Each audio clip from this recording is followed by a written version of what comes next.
Meditemos de la pluma inspirada antes de iniciar. Revelemos a Dios, no lo ocultemos. Leamos el libro Palabras de Vida del Gran Maestro, página 8, comenzando con el último párrafo en su enseñanza basada en la naturaleza.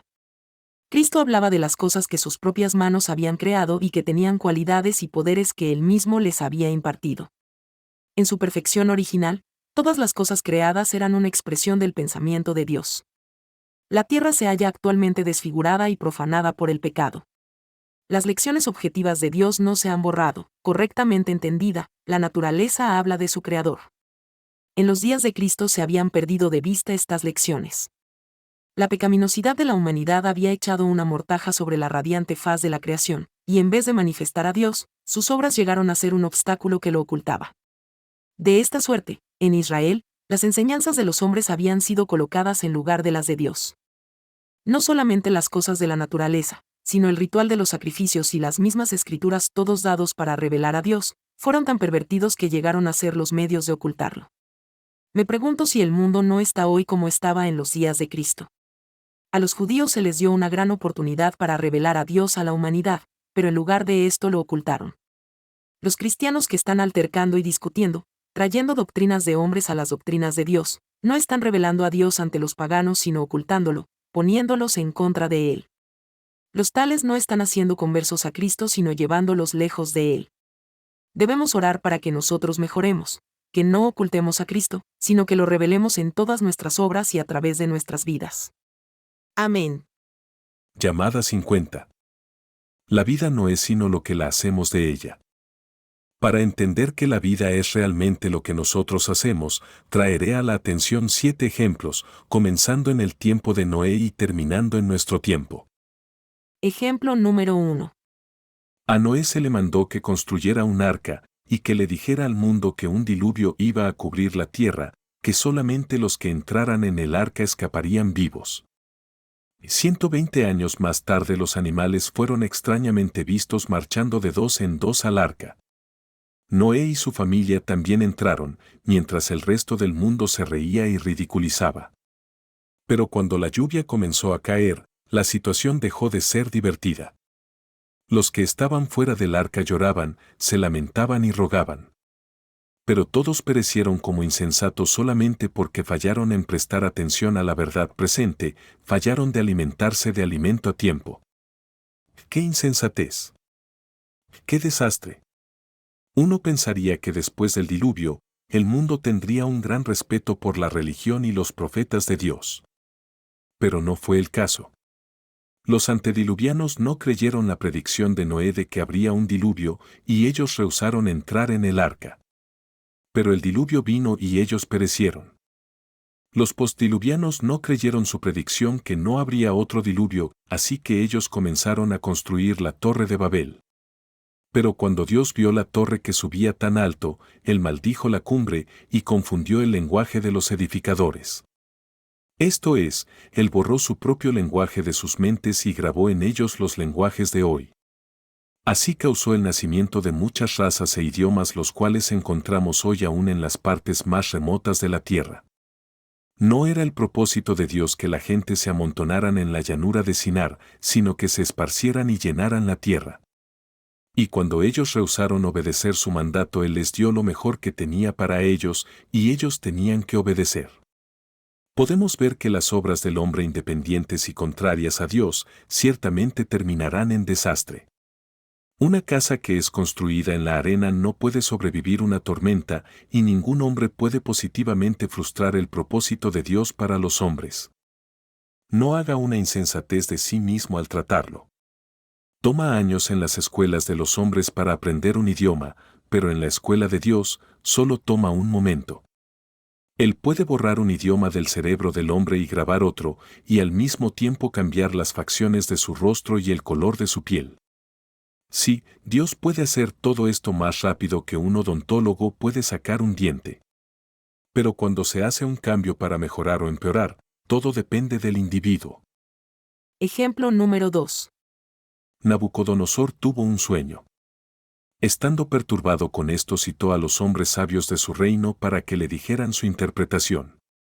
Ellos vinieron, pero no había nada que ellos pudieran hacer. Al final Daniel fue traído ante el rey. Después de escuchar la historia del sueño del rey, Daniel dijo. Daniel 4 del 24 al 26 y 28. Nos dice: Esta es la interpretación, oh rey, y la sentencia del Altísimo, que ha venido sobre mi señor el rey, que te echarán de entre los hombres, y con las bestias del campo será tu morada, y con hierba del campo te apacentarán como a los bueyes, y con el rocío del cielo serás bañado, y 7 tiempos pasarán sobre ti, hasta que conozcas que el Altísimo tiene dominio en el reino de los hombres, y que lo da a quien él quiere. Y en cuanto a la orden de dejar en la tierra la cepa de las raíces del mismo árbol, significa que tu reino te quedará firme, luego que reconozcas que el cielo gobierna. Todo esto vino sobre el rey Nabucodonosor. El rey escuchó la interpretación del sueño, y él entendió el decreto. Sin embargo, él no estaba dispuesto a aceptar que había uno más grande que él. Entonces aconteció que Daniel 4:29 y 30. Nos sigue diciendo. Al cabo de 12 meses, paseando en el palacio real de Babilonia, habló el rey y dijo: ¿No es esta la gran Babilonia que yo edifiqué para casa real con la fuerza de mi poder, y para gloria de mi majestad? ¿qué declaración para hacer después de haber escuchado el decreto de Dios?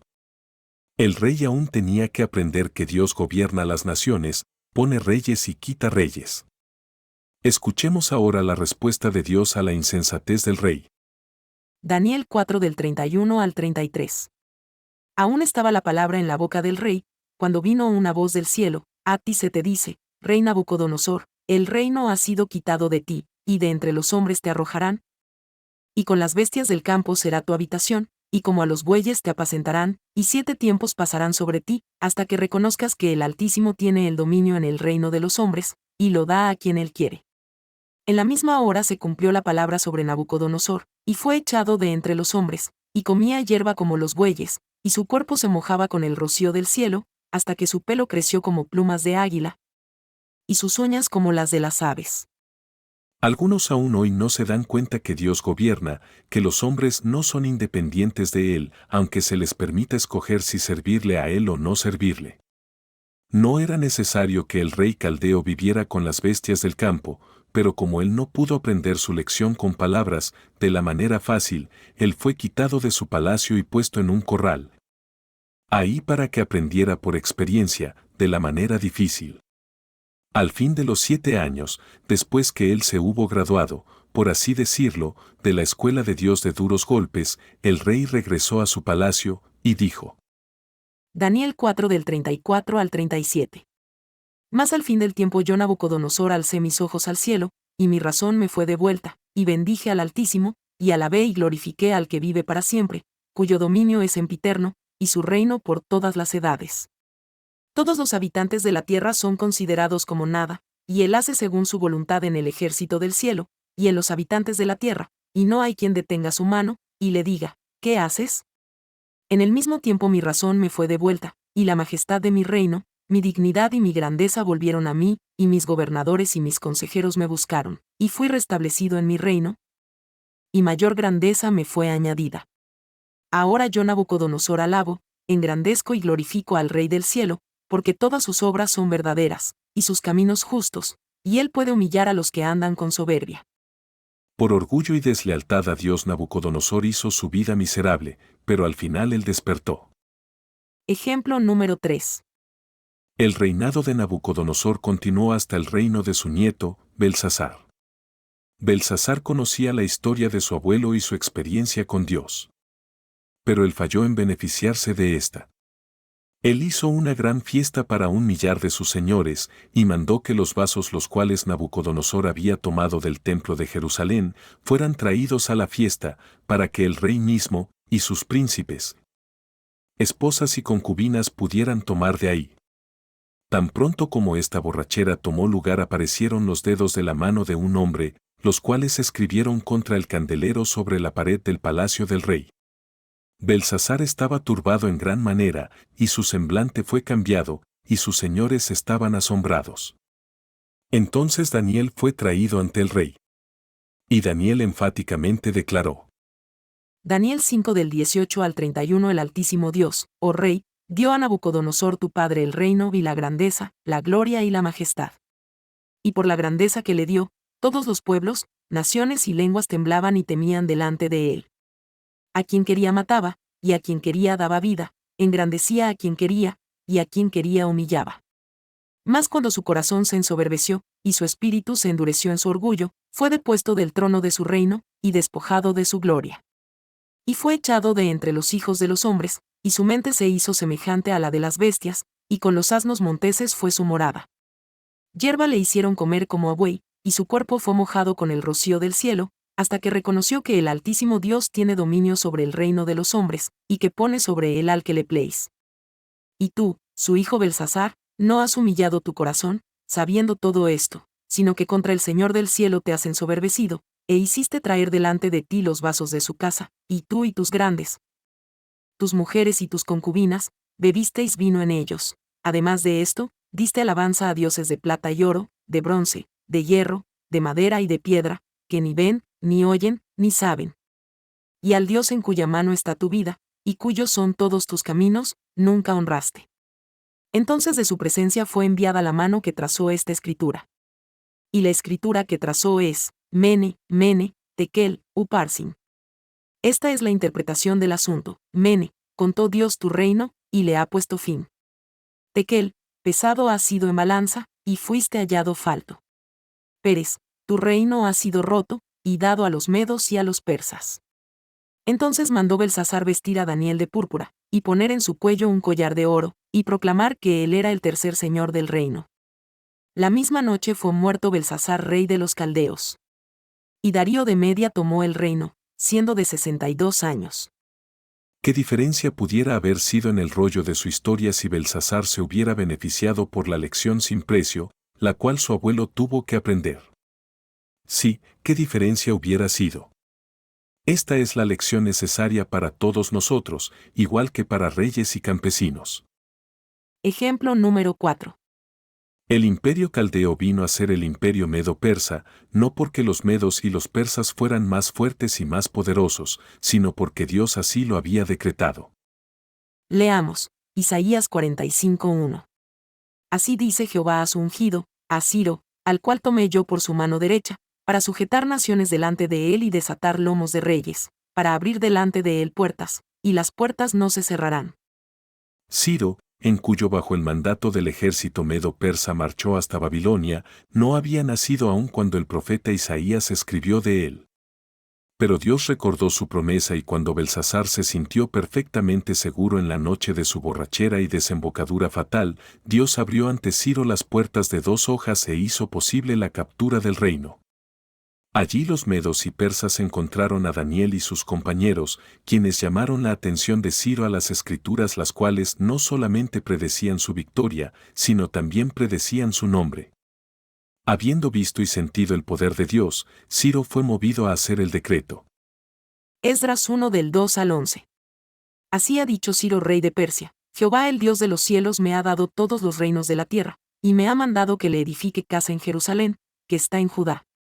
Quien haya entre vosotros de su pueblo, sea Dios con él, y suba a Jerusalén que está en Judá, y edifique la casa a Jehová Dios de Israel, él es el Dios, la cual está en Jerusalén.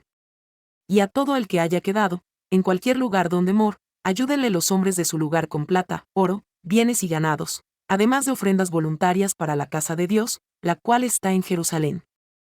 Entonces se levantaron los jefes de las casas paternas de Judá y de Benjamín, y los sacerdotes y levitas, todos aquellos cuyo espíritu despertó Dios para subir a edificar la casa de Jehová, la cual está en Jerusalén. Y todos los que estaban en sus alrededores les ayudaron con plata y oro, con bienes y ganado, y con cosas preciosas, además de todo lo que se ofreció voluntariamente. Y el rey Ciro sacó los utensilios de la casa de Jehová, que Nabucodonosor había sacado de Jerusalén, y los había puesto en la casa de sus dioses. Los sacó, pues, Ciro rey de Persia, por mano de Mitrídates tesorero, el cual los dio por cuenta a Sesbazar príncipe de Judá. Y esta es la cuenta de ellos: 30 tazones de oro, 1000 tazones de plata, 29 cuchillos, 30 tazas de oro, otras 410 tazas de plata, y otros 1000 utensilios. Todos los utensilios de oro y de plata eran 5400. Todos los hizo llevar Sesbazar con los que subieron del cautiverio de Babilonia a Jerusalén. No es difícil ver que, si los gobernantes del imperio medo-persa habían continuado gobernando en el mismo espíritu de Ciro, el reino hubiera estado hasta este mismo día. Ese reino, no obstante, dio el camino a Grecia, Grecia, a Roma, y Roma, a las naciones de hoy. Suficiente claro es ver que los reinos de hoy todavía existen porque Dios así lo ha propuesto. Su crecimiento más y más independiente de Dios tarde o temprano traerá el fin de ellos también, porque mirando la corriente del tiempo, hasta los reinos de hoy los cuales son representados por los pies y dedos de la gran imagen, el Espíritu de verdad escribió. Y lo que viste de los pies y los dedos, en parte de barro cocido de alfarero y en parte de hierro, será un reino dividido, mas habrá en él algo de la fuerza del hierro, así como viste hierro mezclado con barro cocido. Y por ser los dedos de los pies en parte de hierro y en parte de barro cocido, el reino será en parte fuerte y en parte frágil. Así como viste el hierro mezclado con barro, se mezclarán por medio de alianzas humanas, pero no se unirán el uno con el otro, como el hierro no se mezcla con el barro. Y en los días de estos reyes el Dios del cielo levantará un reino que no será jamás destruido, ni será el reino dejado a otro pueblo, desmenuzará y consumirá a todos estos reinos, pero él permanecerá para siempre. De la manera que viste que del monte fue cortada una piedra, no con mano, la cual desmenuzó el hierro, el bronce, el barro, la plata y el oro. El gran Dios ha mostrado al rey lo que ha de acontecer en lo porvenir, y el sueño es verdadero, y fiel su interpretación. Daniel 2 del 41 al 45. En vez de unirse al reino de Dios, ellos tendrán que ser destruidos. Ejemplo número 5. Ahora veamos qué beneficio cosecharon los reinos y las naciones al venir en contacto con la Iglesia. Babilonia, Medo-Persa, Grecia y Roma, quienes vinieron en contacto con la Iglesia, hicieron el mundo civilizado de hoy. Miremos a las naciones y pueblos, los paganos en algunos lugares aislados de la tierra, quienes no fueron tan afortunados como para encontrarse con la Iglesia tan pronto como las otras naciones. Más aún, miremos a esos quienes están todavía más aislados en las partes más remotas de la tierra, quienes no han tenido contacto con la Iglesia, no hasta recientemente. La mayoría de ellos no son sino un poco mejor que animales, no solo en inteligencia sino también en progreso. Los pueblos que fueron lo suficientemente afortunados para estar lo más cerca de la religión de Cristo, encontraremos que son los más inteligentes y los más prósperos. Inglaterra, por ejemplo, quien tradujo la Biblia y la publicó y la esparció por todo el mundo a todos los pueblos y lenguajes, llegó a ser la nación más grande en su tiempo. Luego los Estados Unidos, una nación hermana del Imperio inglés, quien hace menos de 2 siglos fundó su gobierno en los principios de la Biblia e inscrito en su dólar, en Dios confiamos. Y quien también estableció la Sociedad Americana de la Biblia, pero que llegó a ser en unos pocos años comparativamente la más grande de las naciones, como lo hicieron los hebreos en sus días. Por otro lado, los que se volvieron contra la religión de la Biblia, fueron dejados desolados, sus bendiciones vinieron a ser maldiciones para ellos. Los aborrecidos judíos, para quienes no hay un lugar en la tierra, son el mejor ejemplo. Alemania, quien encabezó la reforma pero que después le dio la espalda, ha recogido una dolorosa cosecha también. Y lo que es verdad ciertamente con las naciones, lo es verdad con los individuos, hogares, familias y comunidades. Si usted tomara un poco de tiempo para observar, verá esta ley de bendiciones y maldiciones en demostración por doquier sin excepciones. El mundo fue fundado sobre la religión y usted puede estar seguro que cuando la religión desaparezca de la tierra, el mundo desaparecerá con ella. Los que aman la verdad encontrarán que las bendiciones recíprocamente caerán en amor con ellos. Leamos. Segunda de Tesalonicenses 2 del 8 al 12. Y entonces se manifestará aquel inicuo, a quien el Señor matará con el espíritu de su boca, y destruirá con el resplandor de su venida. Inicuo cuyo advenimiento es por obra de Satanás, con gran poder y señales y prodigios mentirosos, y con todo engaño de iniquidad para los que se pierden, por cuanto no recibieron el amor de la verdad para ser salvos. Por esto Dios les envía un poder engañoso, para que crean la mentira, a fin de que sean condenados todos los que no creyeron a la verdad, sino que se complacieron en la injusticia. Vemos aquí que, si nosotros no amamos la verdad, la decepción es inevitable. No, Nadie es engañado al venir en contacto con el error, porque de cualquier manera estamos en contacto con el error desde el tiempo que nacemos hasta cuando morimos. Pero cualquiera que no ama la verdad es seguro que será engañado, sin importar lo que haga para prevenirlo. Y los que están satisfechos con la verdad de ayer y que no están buscando la verdad fresca para hoy del trono de Dios, no buscan el alimento a su tiempo. Los tales se encontrarán a sí mismos en tan terrible situación como lo hicieron los judíos vomitados. Leeré Deuteronomio 30 del 15 al 19. Que dice así: Mira, yo he puesto delante de ti hoy la vida y el bien, la muerte y el mal. A los cielos y a la tierra llamo por testigos hoy contra vosotros, que os he puesto delante la vida y la muerte, la bendición y la maldición. Escoge, pues, la vida, para que vivas tú y tu descendencia. Ejemplo número 6. Si fallamos en aprovechar lo que Dios nos dice, fracasaremos tanto, sino peor, que cualquiera haya fracasado antes que nosotros. Yo pienso que algunos de ustedes que han tenido contacto personal con Dios saben estas cosas a través de sus propias experiencias. Sin duda ustedes han encontrado que no pueden prevenir por mucho tiempo una explosión mientras tienen fuego y pólvora en el mismo cuarto, que no pueden servir al diablo y al mismo tiempo tener paz y seguridad.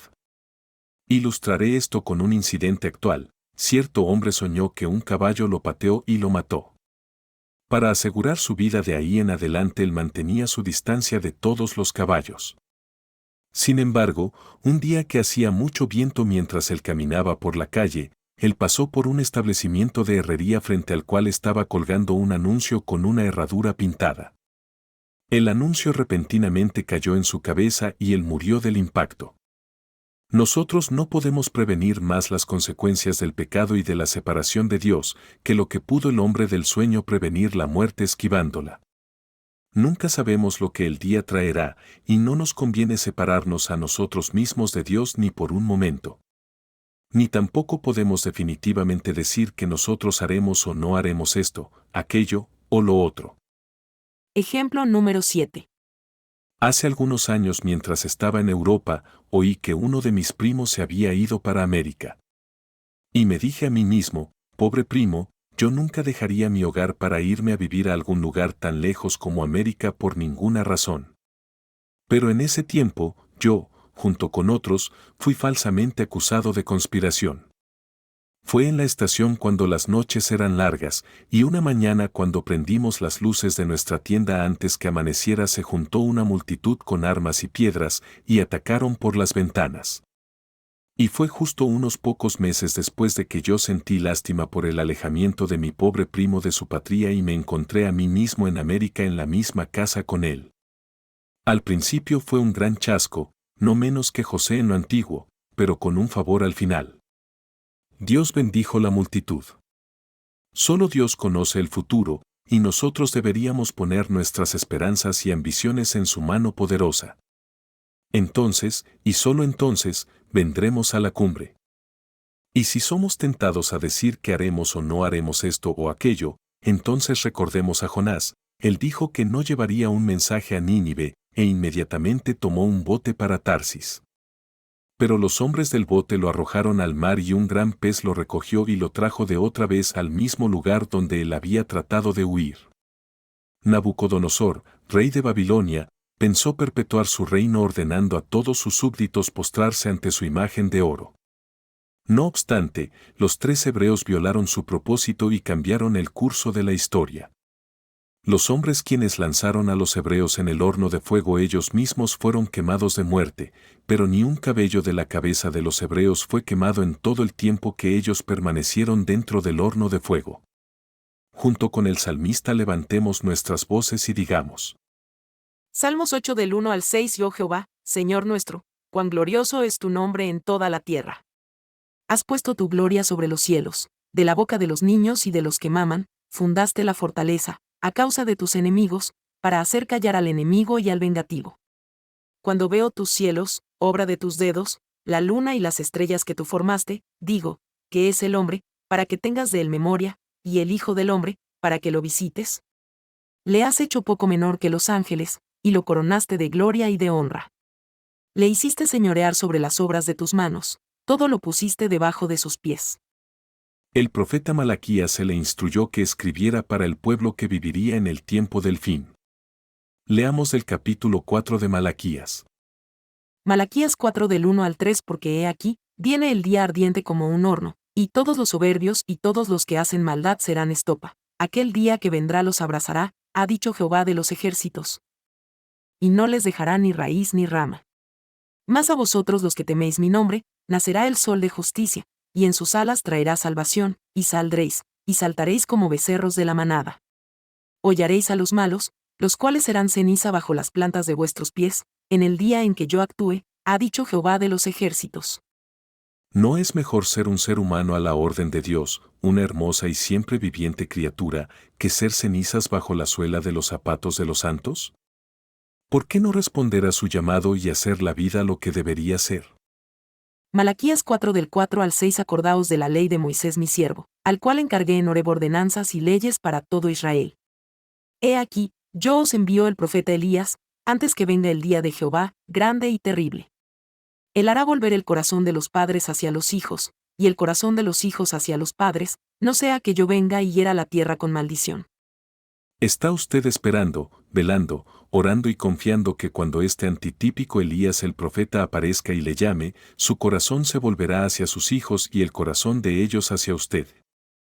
¿O se está arrastrando bajo su concha, por temor a que sea engañado si usted se encuentra con él? La vida, vemos, es lo que usted la hace. La mayoría de la gente no sabe cómo hacerla mejor, pero si usted sabe estas cosas, bienaventurado es el que las hace. Resumiendo, este estudio, hemos aprendido que nosotros hemos sido puestos en este mundo por un propósito, que si queremos salvación y bendiciones debemos cooperar con Dios. Y esto lo podemos hacer siguiendo los ejemplos de la verdad de Dios por la cual el pueblo está pereciendo. Para capacitarnos para hacer esto él ha visto ambas las glorias y las calamidades de ambas clases han sido anotadas en su libro. Si comparamos nuestra obra con la obra de Noé veremos de un modo u otro si nosotros nos comparamos con él en obedecer la verdad presente. Ni los antediluvianos ni los postdiluvianos se beneficiaron de la predicación de Noé. Los primeros no creyeron posible un diluvio en la tierra y perecieron. Los últimos no creyeron posible que la tierra no fuera inundada de nuevo. Ellos construyeron la torre de Babel porque ellos temían otro diluvio, aunque se les dijo claramente que no habría más tal diluvio. Aunque Dios no solo destruyó su obra, sino también confundió su lenguaje y en cambio les dio a todos un lenguaje diferente para que pocos pudieran entenderse uno al otro. Si nosotros obramos para cumplir los planes de Dios para nosotros nunca estaremos confusos o confundidos. Nabucodonosor, rey de Babilonia al final vio estas cosas como Dios las ve, pero por la manera difícil no antes que Dios lo soltó por 7 años a comer pasto como las bestias. Más tarde cuando él volvió en sí, él reconoció a Dios como el Dios que gobierna a ambos el cielo y la tierra. Hagamos mejor que lo que hizo este rey. Luego Belsasar, el rey que fracasó en beneficiarse de la experiencia de Nabucodonosor, en una noche perdió su reino y todo lo que poseía. Gobierno tras gobierno y finalmente el reino pasó a los medo-persas, luego a los griegos, enseguida a los romanos y finalmente a las naciones de hoy. Veamos que las naciones pertenecen a Dios, y las deja ser gobernadas por quien Él quiere. Las naciones que vinieron más cerca de Dios y sus enseñanzas llegaron a ser naciones grandes y respetables, y los que se mantuvieron a sí mismos separados de Él no son mucho mejor que animales. Es mejor aprender lo que Dios quiere que hagamos, y entonces hacerlo. La vida verdaderamente es lo que la hacemos no más ni menos. Ahora es su oportunidad, ahora usted está donde se cruzan los dos caminos. ¿Cuál será para usted? ¿Cuál? ¿El camino ancho o el angosto? Con amor fraternal por Víctor Houteff. Amén. Leamos un comentario de los dones de Dios por J. B. Pounds. Nos dice: su don es más grande que mis sueños, los dones de Dios para mí, tan innumerables como los rayos de luz del ocaso, tan ilimitados como el mar. Yo pido una parte, Él lo da todo. Asimismo, y todo de sí, su amante gracia llena mi alma, invadiéndola como la marea. Dentro de mi corazón Él tendrá lugar para gobernar y reinar supremo. Mi voz siempre lo alabará por la gracia de la cual nunca pude soñar. Sus dones son más grandes que mis sueños, los dones de Él que me libró, y más abundante parece diariamente la gracia de Dios para mí. Por J. B. Pounds.